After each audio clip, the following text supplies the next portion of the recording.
Hi, I'm Coach Dishan, a total immersion swim coach based in the San Francisco Bay Area. Today I'd like to talk to you about something that my coach Shinji Takeuchi taught me about, which is about what happens when the hand reaches the finish. Okay, so when you stroke, this hand will reach about here, and then what happens? You need to go right into recovery to bring the hand forward.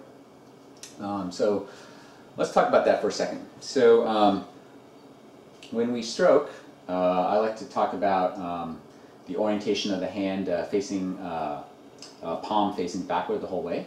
So as I stroke, right, the hand is perpendicular to that, to the direction of travel the whole way.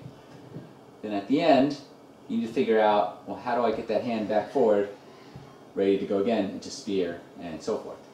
So how it was taught to me was, first let's talk about the exit. So when the hand reaches the end, Coach Shinji used to always talk about bringing the hand out of the water through the slot in a diagonal fashion that the forearm makes. So that angle that the forearm makes. So if there's a hole in that water, draw it straight out with the elbow. Okay, don't move the hand. Okay, so just draw it out, and as it exits the water, swing the elbow forward into recovery, like we always teach. Okay, so all the way back. Pretend there's a hole made by the forearm. Draw it straight out that way, and bring it forward.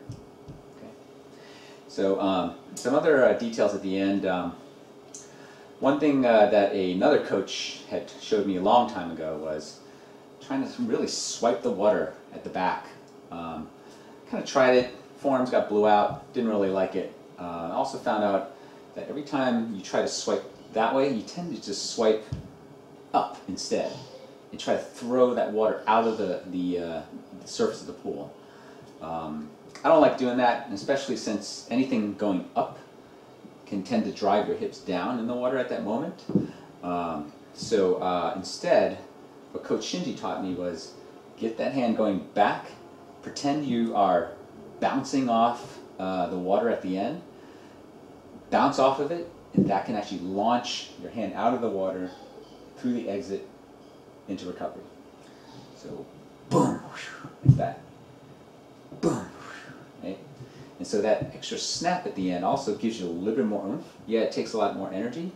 Certainly you can choose not to do it, but it definitely helps give a little more propulsion at the end, as well as being able to use that momentum to push the hand out of the water and into recovery forward. Okay. So how do you cultivate that both the direction of the hand facing back as well as that bounce at the end?